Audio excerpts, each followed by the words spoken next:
Oui, justement, Parcours d'artiste, c'était une bonne occasion de parler des artistes plasticiens sur Internet, des galeries virtuelles. Alors, les galeries virtuelles, qu'est-ce que c'est? Eh bien, c'est comme une galerie, on peut aller voir des œuvres d'artistes. Alors, bon, il y a les galeries classiques qui sont en place, qui présentent leurs artistes, et puis il y a les artistes qui ont fait leur propre site et qui présentent leurs œuvres.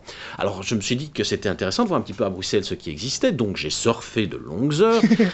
Première constatation, il n'y a pas encore énormément d'artistes bruxellois qui utilisent surfé, vous avez un peu ramé aussi. Oui, un peu ramené. Il n'y a pas encore beaucoup d'artistes bruxellois qui utilisent Internet, donc là, il y a un petit retard, mais je pense qu'au fil du temps, ça va se combler. Ça s'explique peut-être parce que, bon, finalement, quand on est artiste, on n'a peut-être pas envie de se lancer dans des trucs un peu plus techniques, et très souvent, c'est vrai que les artistes, ils vont faire appel à un copain qui s'y connaît, ou simplement une société qui construit un site. Et puis là, j'ai découvert un artiste bruxellois qui, lui, a construit son propre site, et on va le découvrir ensemble.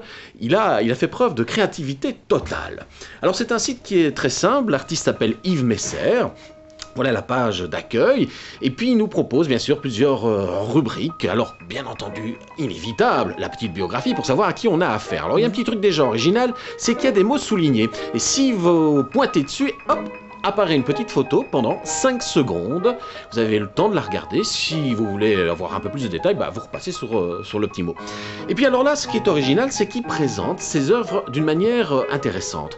Vous voyez qu'il y a des petites photos sur le côté. Il suffit de passer avec sa petite souris et les photos deviennent plus grandes et rentrent dans un cadre. Alors, c'est un artiste qui travaille sur plusieurs choses à la fois. Il travaille sur des œuvres qui tournent autour du monde juif. Il fait des portraits. Et puis, il fait également des nus qu'on va voir dans quelques instants.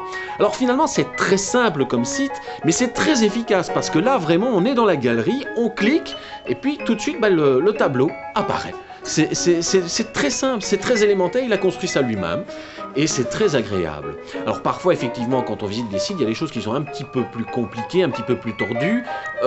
Parfois, il y a des labyrinthes dans les sites des galeries, c'est plus des galeries, c'est des labyrinthes, mais là, c'est tout à fait bien. Alors, exposition en cours, et bien voilà.